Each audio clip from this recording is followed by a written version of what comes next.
सत्य वचन, अमर वचन, जीवित वचन, दिव्य वचन, सत्य वचन, अमर वचन, जीवित वचन। साई दा बाबा बनी दा बाबा बगरे रे सनी रे सनी रे सनी रे सनी रे सा। दिव्य वचन, सत्य वचन, अमर वचन, जीवित वचन, दिव्य वचन, दिव्य वचन।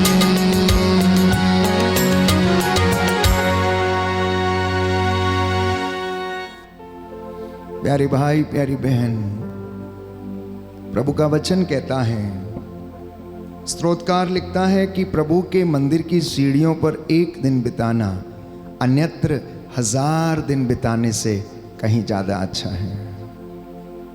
प्रभु के मंदिर की सीढ़ियों पर एक दिन बिताना, स्तोत्रकार कहता है, अन्यत्र 4 दिन बिताने से कहीं ज्यादा अच्छा है। लेकिन इंसान प्यारे भाइयों और बहनों खुद ही विचार करता है और ईश्वर की बातों को वो मनन चिंतन नहीं कर पाता है, इसलिए वो अपनी योजनाएं बनाता, अपने हिसाब से चलता है, और जब वो पूरी नहीं होती हैं तब वो परमेश्वर को याद करता है। काश ऐसा ना हो, वो पहले से ही ईश्वर की योजनाओं को समझे कि परमेश्वर हमको क्या देना चाहता है, हमसे क्या चाहता है, हमारे परिवारों से क्या चाहता है। इसलिए प्यारे भाइयों और बहनों, प्रभु का वचन बार बार जिसे हम पढ़ते हैं, यशायाह नबी के ग्रंथ अध्याय 55 पद संख्या 8 और 9 में, कि तुम लोगों के विचार मेरे विचार नहीं है। प्रभु कहता है मनुष्य योजनाएं तो बनाता, लेकिन उसकी सफलता ईश्वर पर निर्भर करती, लिखा है सुक्ति ग्रंथ में। हम यशायाह नबी का ग्रंथ अध्याय 55 पद संख्या 8 और 9 पढ़ेंगे। लिखा है कि प्रभु ये कहता है, तुम लोगों के विचार मेरे विचार नहीं हैं, और मेरे मार्ग तुम लोगों के मार्ग नहीं हैं। जिस तरह आकाश पृथ्वी के ऊपर बहुत ऊंचा है, उसी तरह मेरे मार्ग तुम्हारे मार्गों से और मेरे विचार तुम्हारे विचारों से बहुत ऊंचे हैं। दाहिना हाथ उठाकर एक बार वचन दोहरा लीजिए। जिनको लगता है कि केवल उनके विचार अच्छे हैं और कोई विचार नहीं बना सकता, आज परमेश्वर इस बात को बयां करता है। मेरे पीछे दोहराइए, हालेलुया हालेलुया। प्रभु कहता है, प्रभु कहता है, तुम लोगों के विचार तुम लोगों के विचार मेरे विचार नहीं हैं, मेरे विचार नहीं और है, मेरे मार्ग और मेरे तुम मार्ग लोगों के मार्ग नहीं हैं। तुम लोगों के मार्ग नहीं है। जिस तरह आकाश पृथ्वी के ऊपर बहुत ऊंचा है, जिस तरह आकाश पृथ्वी के ऊपर बहुत ऊंचा है, उसी तरह उसी तरह मेरे मार्ग मेरे मार्ग तुम्हारे मार्गों से तुम्हारे मार्गों से और मेरे विचार और मेरे विचार तुम्हारे विचारों से ऊंचे हैं। तुम्हारे विचारों से ऊंचे हैं। Hallelujah, hallelujah, hallelujah, hallelujah, hallelujah, hallelujah, hallelujah. Hallelujah. तो प्रियजनों, यदि आप संसार पर एक दृष्टि लगाएं, अपने जीवन को यदि आप देखें, अपने ही परिवार को देखें, तो आप में से और हमारे पास पड़ोस में रहने वालों में से बहुत से लोग चिंतित हैं, घायल हैं, आक्रोश में हैं, क्रोध भावना से भरे हुए, ईर्ष्या की भावना से भरे, अपराध बोध की भावना से भरे हुए, द्वेष बोध की भावना से भरे हुए हैं। लेकिन परमेश्वर कहता है, चिंता न कर, जो तू सोच रहा है मैं ऐसा नहीं सोचता हूं। तू सोच रहा है मैंने बहुत पाप किया, मैं तो अपराधी हूं, मेरा तो भाग्य खराब है, मेरा तो भाग्य ही फूटा है, मैं क्या करूंगा। प्रभु कहता है, मैं तेरा भाग्य पलट दूंगा, तू एक बार मेरी ओर लौट के तो आ, मैं तेरा भाग्य पलट दूंगा। बाइबल कहती है, परमेश्वर का वचन यिर्मयाह नबी के ग्रंथ में लिखा हुआ है, कहता है मैं तेरा भाग्य पलट दूंगा, तुझे ऐसी महान और रहस्यमयी योजनाएं और बातें बताऊंगा जिन्हें तू आज नहीं समझता है। आप में से बहुत से लोग समझने की कोशिश कर रहे हैं, मेरा कर्ज क्यों नहीं, फाइल क्यों नहीं आगे बढ़ रही, कर्जा क्यों नहीं मिल रहा है, घर क्यों नहीं बन रहा है, शादी क्यों नहीं हो रही मेरे बेटे की, मेरी बेटी की। कहता है, wait, I have a plan. Wait, I have a plan for you and for him and for her. इसलिए प्यारे भाइयों और बहनों, परमेश्वर की बातों को सुनना और समझना इतना आसान नहीं है। जब तक कि पवित्र आत्मा इसमें हमारी अगुवाई ना करे। और बाइबल में बता रही है प्यारे भाइयों और बहनों कि क्यों हमारी प्रार्थनाएं सुनी नहीं जाती, क्यों हमारी बातें पूरी नहीं होती, क्यों आशीर्वाद नहीं मिलते हैं। यशायाह नबी के ग्रंथ अध्याय 53 पद संख्या 6 में यदि आप पढ़ेंगे तो लिखा है कि हम सब अपना अपना रास्ता पकड़कर भेड़ों की तरह भटक रहे थे, उसी पर प्रभु ने हम सबों के पापों का भार डाला है। हम में से कहता है सब लोग अपना अपना रास्ता पकड़कर भेड़ों की तरह भटके हैं। हम अपनी अपनी योजनाएं पूरी करने के चक्कर में हैं। कोई जल्दी धनी बनना चाहता है, कोई बहुत पैसा कमाना चाहता है, सेवा नहीं करना चाहता है। वो सोचता है कि मुझे यहाँ से कुछ नहीं मिलता, दूसरी जगह से मिलता है, इसलिए मैं वहाँ जाके नौकरी करूँगा, मैं वहाँ जाके काम करूँगा। कहता ये तेरे विचार हैं, मेरे विचार नहीं हैं। ये तेरे विचार हैं, मेरे विचार नहीं। इसलिए प्यारे भाइयों और बहनों, अगला वचन अध्याय 48 पद संख्या 13, यशायाह नबी का ग्रंथ, यदि तुम मेरी आज्ञाओं का पालन करते तो तुम्हारी सुख शांति नदी की तरह बहती, नदी की तरह बहती। ये आपके सवाल का जवाब है। मैं बढ़ता क्यों नहीं, मैं सफल क्यों नहीं होता, मेरा मकान क्यों नहीं बनता, मेरा घर क्यों नहीं बनता, मेरा बिजनेस सफल क्यों नहीं होता, मुझे आशीर्वाद क्यों नहीं मिलता। पहली बात प्रभु ने कही कि तू अपना रास्ता पकड़कर मुझसे दूर भटका हुआ है, अपनी योजना के अनुसार जीवन बिताता है।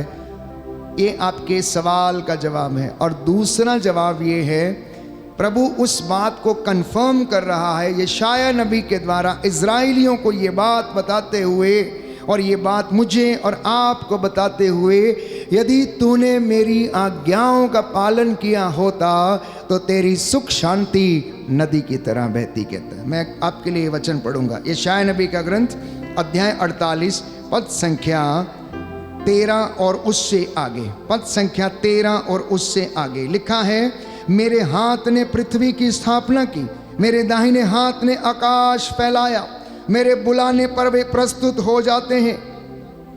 कौन ऐसा ईश्वर है जो इस तरीके की बातें करता है? कहता मेरे हाथ ने पृथ्वी बनाई, मेरे हाथ ने बादल बनाए, मेरे हाथ ने आकाश बनाए। एक आवाज लगाता हूं तो प्रस्तुत हो जाते हैं, एक आवाज लगाता हूं तो कहता हूं बरसों तो बरसते हैं। ये मेरे वचन नहीं, मैं आपके लिए वचन पढ़ रहा हूं, यशायाह नबी का ग्रंथ। सुनिए ध्यान से, जिनके पास बाइबल है, जो समझ सकते हैं। मेरे हाथ ने पृथ्वी की स्थापना की, मेरे दाहिने हाथ ने आकाश फैलाया, मेरे बुलाने पर वे प्रस्तुत हो जाते हैं। तुम सब एकत्र होकर मेरी बात सुनो। तुम्हारे देवताओं में से किसने इसकी भविष्यवाणी की?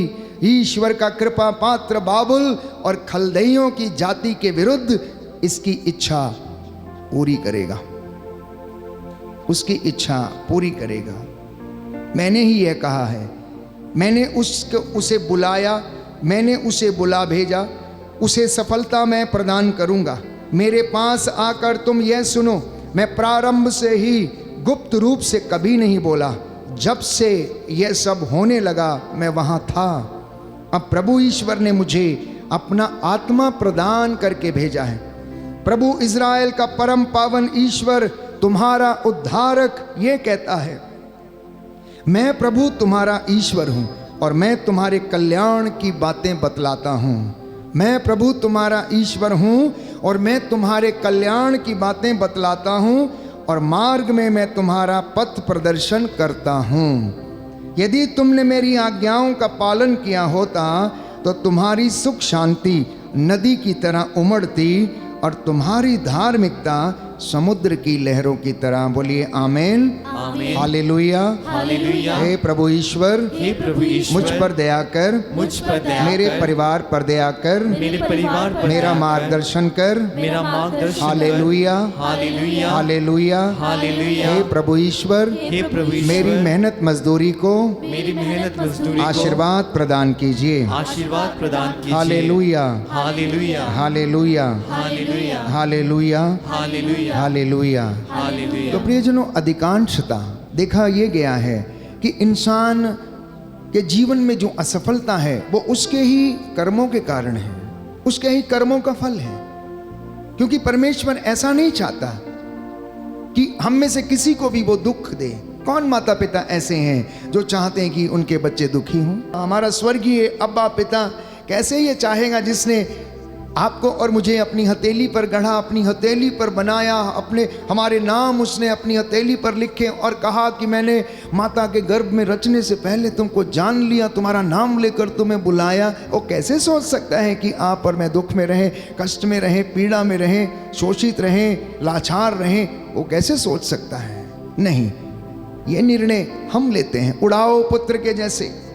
जब मैं और आप उड़ाऊ पुत्र और उड़ाऊ पुत्री बन जाते हैं, तब हमारी जिंदगी में ये सब चीजें घटित होने लगती हैं। क्योंकि उस वक्त हम होश खो बैठते हैं, उस वक्त हम होश खो बैठते हैं उड़ाऊ पुत्र के जैसे। इसलिए प्यारे भाइयों और बहनों, आज उन बच्चों पर नजर डालिए, उन लोगों पर, दंपतियों पर जो उड़ाऊ पुत्र के भांति आचरण किए हुए हैं, अपना अपना मार्ग पकड़कर भटके हुए हैं, परमेश्वर से दूर हैं और वो अपने कर्मों का फल भुगत रहे हैं। इसलिए प्रभु कहता है, क्योंकि तुमने मेरी आज्ञाओं का पालन नहीं किया, इसलिए तुम्हारी यह दशा है।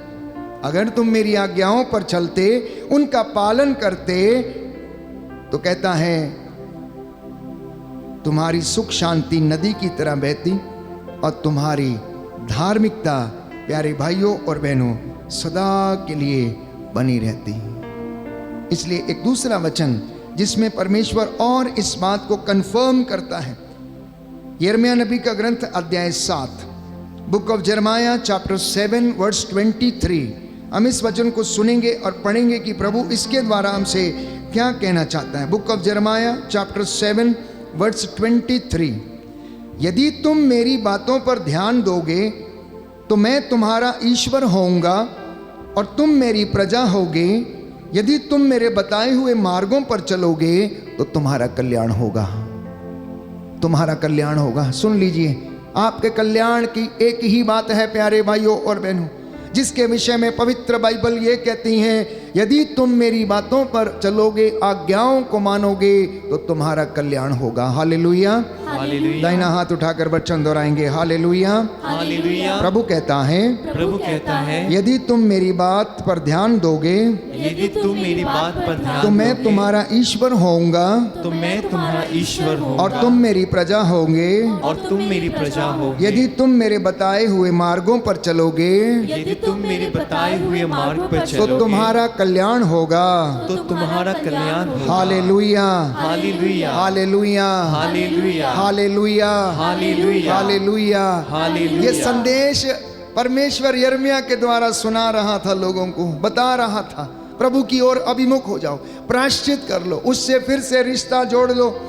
और बातों ही बातों में उन्हें सुनाता रहता है। कहता है कि तुम्हारे जीवन में कष्ट इसलिए है, परेशानियां इसलिए, परिवार में दिक्कतें इसलिए हैं, लड़ाई झगड़े अहंकार ईर्ष्या मन मुटाव द्वेष इसलिए हैं। अगला वचन बहुत सुंदर वचन है, सुनना ध्यान से, ये आपको सुदृढ़ करेगा, आपको अच्छा करेगा प्यारे भाइयों बहनों। लिखा है, किंतु उन्होंने मेरी बात पर ध्यान नहीं दिया, उन्होंने मेरी आज्ञाओं का पालन नहीं किया, वे तो अकड़ कर बुराई करते रहे और मेरे पास आने की अपेक्षा मुझसे दूर चले गए। कहता है बुराई भी करते हैं तो अकड़ के करते हैं, मेरे सामने अहंकार के साथ बुराई करते हैं। इंसान अपने अहंकार के कारण मर जाता है, अकड़ के कारण मर जाता है। प्यारे भाइयों और बहनों, एक कहावत है कि रस्सी भले ही जल जाती है लेकिन उसके बल खत्म नहीं होते। दुनिया में कुछ ऐसे लोग हैं, ऐसे लोग हैं कि अहंकार खत्म नहीं होता, अणख नहीं जाती है। इसलिए परमेश्वर का वचन ये कह रहा कि वो मेरे सामने अकड़ कर बुराई करते हैं, मेरे मार्गों पर चलना नहीं चाहते हैं। आगे लिखा हुआ है, जिस दिन उनके पूर्वज मिस्र देश से निकले, उस दिन से आज तक मैंने अपने सब सेवकों अर्थात नबियों को उनके पास भेजा, किंतु उन्होंने मेरी बात पर ध्यान नहीं दिया और मेरी आज्ञाओं का पालन नहीं किया। वे तो अकड़ कर बुराई करते रहे और अपने पूर्वजों से अधिक दुष्ट निकले। यही कारण है कि उनके जीवन में कष्ट है, परेशानी है, विपत्ति है, समस्या है। Hallelujah, hallelujah. यीशु की स्तुति हो, यीशु की स्तुति यीशु हो। को धन्यवाद, यीशु को यीशु की धन्यवाद। आराधना हो, यीशु की आराधना यीशु हो। की महिमा हो, यीशु की यीशु महिमा को हो। धन्यवाद। यीशु को धन्यवाद। Hallelujah, hallelujah. Hallelujah, hallelujah. Hallelujah. Hallelujah. तमाम बातें हैं प्यारे भाइयों और बहनों। हम कमज़ोर इंसानों के जीवन में हम गलतियां भी करते हैं, अच्छे काम भी करते हैं, पाप भी करते हैं, पुण्य भी करते हैं। इंसान भलाई भी करता है, बुराई भी करता है, सत्य भी बोलता है, झूठ भी बोलता है। तो इतना सब कुछ होने के बाद प्रभु के प्रति हमारा उत्तरदायित्व क्या होना चाहिए? What should be our response to God the Father after listening to these words? इन वचनों को सुनने के बाद हमारा और हमारे परिवार का प्रति उत्तर क्या होना चाहिए? क्या रिस्पॉन्स होना चाहिए परमेश्वर को कि प्रभु हम क्या करेंगे? आप क्या चाहते हैं? आप हमारे घर के मुखिया हैं, आप हमारे घर के उद्धारक, मानव जाति के उद्धार करता, सृष्टि के रचयिता हैं। आप क्या चाहते हैं? तो अगला वचन प्यारे भाइयों और बहनों, बारूक नबी के ग्रंथ में खुद ही परमेश्वर आंसर देता है अपने नबी के द्वारा। बारूक से कहा, जा और लोगों को बोल, जा और लोगों को बोल। इसलिए नबी बारूक का ग्रंथ प्यारे भाइयों और बहनों हमें बताता है, अध्याय 3 पद संख्या 13, book of prophet Baruch chapter 3 verse 13। Hallelujah, hallelujah. Hallelujah, hallelujah. Hallelujah. Hallelujah. यीशु की स्तुति हो, यीशु की स्तुति यीशु हो। को धन्यवाद, यीशु को यीशु धन्यवाद। की आराधना हो, यीशु की आराधना यीशु हो। की महिमा हो, यीशु की महिमा यीशु को हो। धन्यवाद। यीशु को धन्यवाद। Hallelujah, hallelujah. हालेलुया। हालेलुया। तो लिखा है, यदि तुम ईश्वर के मार्ग पर चले होते तो तुम सदा के लिए शांति में जीवन बिताते। ये समझ लो कि ज्ञान कहाँ है, सामर्थ्य कहाँ है, बुद्धिमानी कहाँ है, जिससे कि तुम जान जाओ कि लंबी आयु और जीवन कहाँ है। प्रभु कहता है, तुम लोगों से पूछते फिरते हो मेरी आयु कितनी है, मैं कितना जीऊंगा, मैं कब ठीक होऊंगा, इतने उपवास करता हूं प्रभु, मेरा कर्जा कब उतरेगा। कहता है तुम ये जान लो, लिखा हुआ है। बुद्धिमानी कहाँ है? प्रभु कहता है तुम ये जान लो। लिखा है कि लंबी आयु और लंबा जीवन कहाँ है, तुम ये भी समझ लो। आंखों की ज्योति और शांति कहाँ है? कहता तुम ये भी जानो।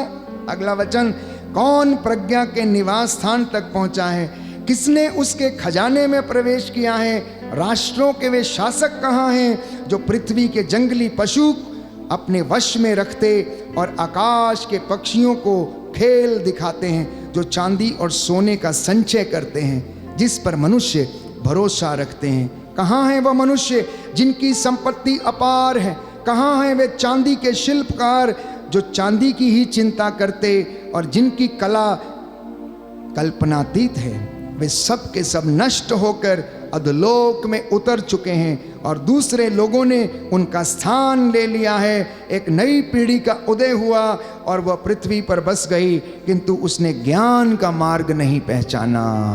ज्ञान का मार्ग नहीं पहचाना, ज्ञान का मार्ग नहीं पहचाना। हम नादान इंसान सोचते हैं प्यारे भाइयों और बहनों कि केवल हम ही अनंत काल तक जीवित रहेंगे, हम ही सब लोग हमेशा के लिए यहाँ रहेंगे। लेकिन बाइबल कुछ और ही कहती है प्यारे भाइयों और बहनों, सब कुछ व्यर्थ है, सब कुछ व्यर्थ है। परमेश्वर इस वचन के द्वारा हमें याद दिलाता। उपदेशक ग्रंथ यदि आप पढ़ेंगे, अध्याय 1 book of Ecclesiastes chapter 1 verse 1 onwards, उपदेशक कहता है व्यर्थ ही व्यर्थ, व्यर्थ ही व्यर्थ, सब कुछ व्यर्थ है। मनुष्य को इस पृथ्वी पर के अपने सारे परिश्रम से क्या लाभ। एक पीढ़ी चली जाती है, दूसरी पीढ़ी आती है और पृथ्वी सदा के लिए बनी रहती। एक पिता सुबह 4 बजे उठता है, नौकरी पे जाता है, मजदूरी पे जाता है, दिन पूरे दिन मेहनत करने के बाद प्यारे भाइयों और बहनों घर लौटता है और हो सकता है किसी कारणवश उसके बच्चे बिगड़ जाएं, उसके रास्ते से भटक जाएं, या घर में कोई समस्या आ जाए, या लड़ाई झगड़े अहंकार बना रहे, तो ऐसी मेहनत का कहता है क्या फ़ायदा, तुम दिन भर परिश्रम करते हो। लिखा है पृथ्वी तो सदा के लिए बनी रहती है, एक पीढ़ी आती है, एक चली जाती है। सूरज उगता है और अस्त हो जाता है, शीघ्र ही उसे अपने उस स्थान पर वो जाता है जहाँ से वह फिर उगता है। हवा दक्षिण की ओर बहती है और वो उत्तर की ओर मुड़ती है, वो घूम घूम कर पूरा चक्कर लगाती है। सब नदियां समुद्र में गिरती हैं, किंतु समुद्र कभी भरता नहीं है। नदियां जिधर जात बहती हैं उधर ही बहती रहती हैं। ये सब इतना नीरस है कि कोई भी इसका पूरा पूरा वर्णन नहीं कर सकता है। आंखें देखने से कभी तृप्त नहीं होती और कान सुनने से कभी भरता नहीं। सुन लीजिए, जिनको गॉसिप करने की आदत है, जिनको निंदा करने की आदत है, कान जितना भी सुने वो कभी भरता नहीं है, कभी भरता नहीं है। और सुनने की अभिलाषा करता है। मैं नहीं, बाइबल कह रही है प्यारे भाइयों और बहनों कि कान सुनने से कभी भरते नहीं। जो हो चुका है वो फिर होगा, जो किया जा चुका है वो फिर किया जाएगा। पृथ्वी भर में कोई भी बात नई नहीं होती जिसके विषय में लोग कहते हैं देखो ये तो नई बात है, वह भी हमारे समय से बहुत पहले हो चुकी है। पहली पीढ़ियों के लोगों की स्मृति मिट गई और आने वाली पीढ़ियों की स्मृति भी परवर्ती लोगों में बनी नहीं रहेगी, इनकी स्मृति भी मिट जाएगी। इसलिए कहता है, हे मनुष्य तू अहंकार क्यों करता है? जीते जागते तेरे पेट की अंतड़ियों में कीड़े हैं, इसलिए तू अहंकार क्यों करता है कि तू सदा के लिए बना रहेगा? नहीं, परमेश्वर का भय खा, परमेश्वर से खौफ ज़दा रहे। परमेश्वर का भय प्यारे भाइयों और बहनों हमें उसकी दया और करुणा का अनुभव प्रदान करता है। यह शिक्षा प्रभु आज हमें देना चाहता है। इसलिए प्रियजनों, अगर हम अपने जीवन में परमेश्वर से दूर भटके हुए तो ये निहायत ही ज़रूरी है कि मैं और आप परमेश्वर के चरणों में चलें। बात ये है, जितना देर ज़्यादा आप जिस व्यक्ति की उपस्थिति में बैठेंगे आप वैसे ही बन जाएंगे, आपको वैसे ही स्वाद लगेंगे, वैसे ही आपको टेस्ट लगेंगे, वैसे ही आपके कन्विक्शंस होंगे, वैसे ही आपके कमिटमेंट होंगे। इसलिए भले ही ये 2 घंटे आपको बहुत लंबे लगते हों, लेकिन ये आपके परिवार के उद्धार का कारण है, ये आपकी परिवार की आशीष के कारण है।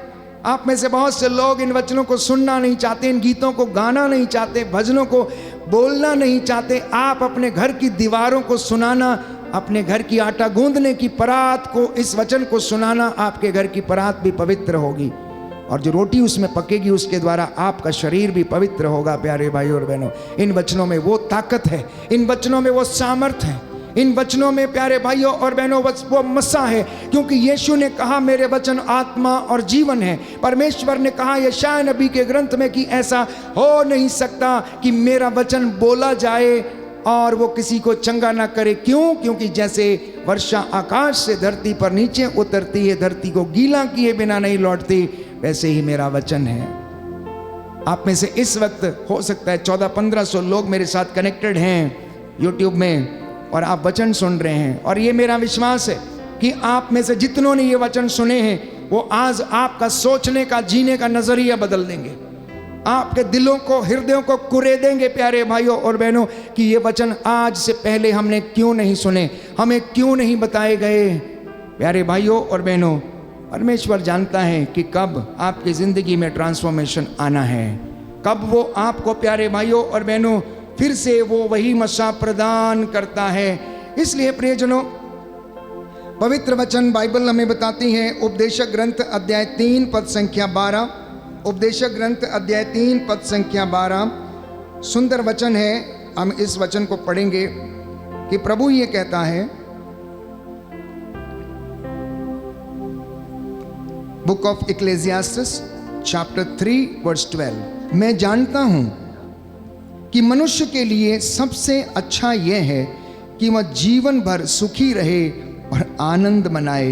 यदि वह खा पी सके और परिश्रम करते हुए सुख शांति में जीवन बिताए तो ये ईश्वर का वरदान है।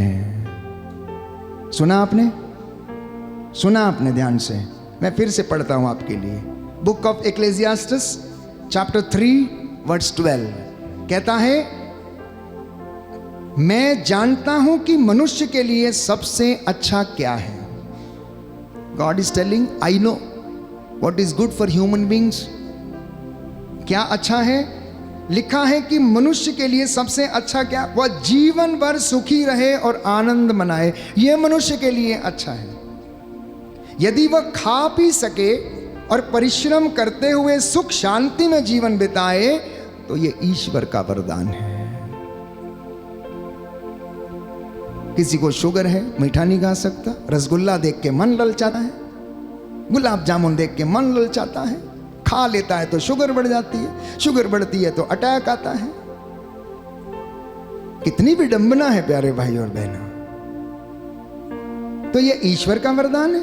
नहीं, ये ईश्वर का वरदान नहीं हो सकता, क्योंकि बाइबल ये कह रही है ईश्वर का वरदान तो ये है कि यदि इंसान खा पी सके और जिंदगी भर खुश रहे, ये ईश्वर का वरदान है। ये परमेश्वर आपके विषय में चाहता है कि इंसान कभी बीमार पड़े ही ना, बीमार कभी दुखी ना हो।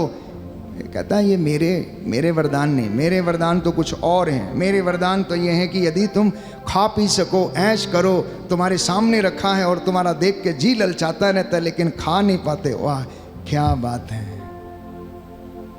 प्यारे भाई और बहनों, विडंबना है, विडंबना है। मैं समझता हूँ ये भी एक तरीके का दंड ही है जिसे हम भोगते हैं। हम चाहते हो भी खा नहीं पाते, हमारे सामने पड़ा उठा नहीं सकते, उसको हाथ नहीं लगा सकते, क्योंकि वो हमारे लिए जहर है। हमें बताया गया है खाओगे तो मर जाओगे, खाओगे तो मर जाओगे। इसलिए मैंने कई बार इस बात को अनुभव किया कि स्वर्ग और नरक यदि हमें एक्सपीरियंस करना है तो पृथ्वी पर आप उसको भोग सकते हैं। स्वर्ग में ऐसा होगा कि आपको दिया जाएगा, लो बेटा खाओ, लेकिन नरक में आपको दिखाया जाएगा, चम्मच से खिलाया जाएगा, लेकिन वो दूर खींच लिया जाएगा, आपको दिया नहीं जाएगा, मुंह में डाला नहीं जाएगा, आपके मुंह में डाला नहीं जाएगा। ये बातें प्यारे भाई और बहनों इंसान को समझना है कि हम कितने कमज़ोर हैं, हम कितने लाचार हो जाते हैं अपनी ही गलतियों के कारण। इसलिए परमेश्वर के साथ मिलकर रहना, ये दुख और सुख जीवन के दो साथी हैं, लेकिन संतुष्टि प्यारे भाइयों और बहनों परमेश्वर की ओर से है, भरपूरी परमेश्वर की ओर से है, स्वास्थ्य परमेश्वर की ओर से है, उन्नति और बरकतें परमेश्वर की ओर से हैं। आप अपने घर को प्रभु का घर बनाएंगे तो आकर वो वहां निवास करेगा। और कहता है अगर तू ऐसा करेगा तो मैं तुझे धार्मिकता का मुकुट पहनाऊंगा। धर्मी बनो और मुकुट धारण करो, धर्मी बनो एंड मुकुट धारण करो, और स्वर्ग के राज्य के अधिकारी बनो, क्योंकि वो मुकुट हमें स्वर्ग राज्य में दिए जाएंगे। इसलिए पवित्र बाइबल कहती है, प्रकाशना ग्रंथ अध्याय 2 पद संख्या 10, तुम्हें जो कष्ट भोगना होगा उससे मत डरना। शैतान तुम्हें परीक्षा लेने के लिए कुछ दिन के लिए कैद में डाल देगा। तुम लोग 10 दिनों तक संकट में पड़े रहोगे। तुम मृत्यु तक ईमानदार बने रहना और तुम्हें जीवन का मुकुट प्रदान करूंगा। मैं तुम्हें जीवन का मुकुट प्रदान करूंगा। कब? जब कोई व्यक्ति मृत्यु तक ईमानदार बना रहेगा, उसकी आज्ञाओं का पालन करेगा।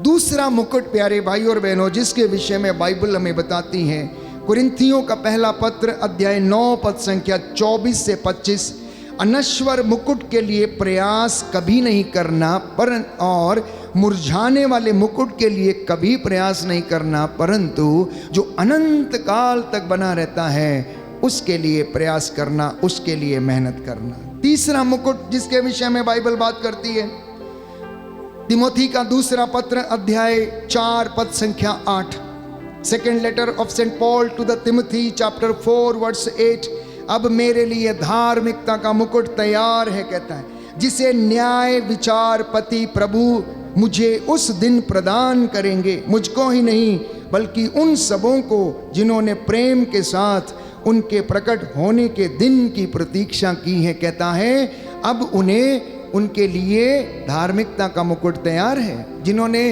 बड़े प्रेम और धैर्य के साथ उनकी प्रतीक्षा की है। इसलिए प्रार्थना करते जाना। चौथा मुकुट आनंद का मुकुट है प्यारे भाई और बहन, और वो महिमा का मुकुट है जिसके विषय में संत पौलुस पेतरुस के पहले पत्र अध्याय 5 पद संख्या 4 में हमें बताता है। First letter of Saint Paul to Peter chapter 5 verse 4, वह तुम्हें महिमा का मुकुट और आनंद का मुकुट प्रदान करेगा। तो अगर इंसान दुनियावी चीज़ों को पकड़े रहेगा तो उसे ये सब पुरस्कार हासिल नहीं होंगे। उन पुरस्कारों को हासिल करने के लिए, उन मेडल्स को हासिल करने के लिए, उस ताज को हासिल करने के लिए मेहनत करना पड़ेगा। ठीक वैसे जैसे मैदान में एक धावक महीनों महीनों तक मैराथन की प्रैक्टिस करता है, दौड़ की प्रैक्टिस करता है। एक पहलवान ओलंपिक में भाग लेने के लिए लगभग 2 से 3 वर्ष अपने आप को तैयार करता है।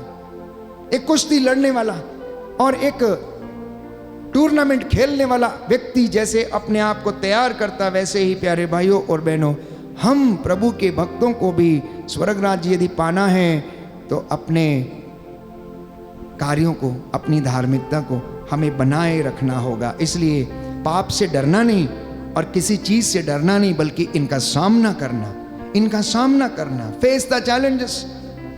और संत पौलुस लिखता है कि आप ईश्वर के अधीन रहो, दैट्स ऑल, नथिंग एल्स।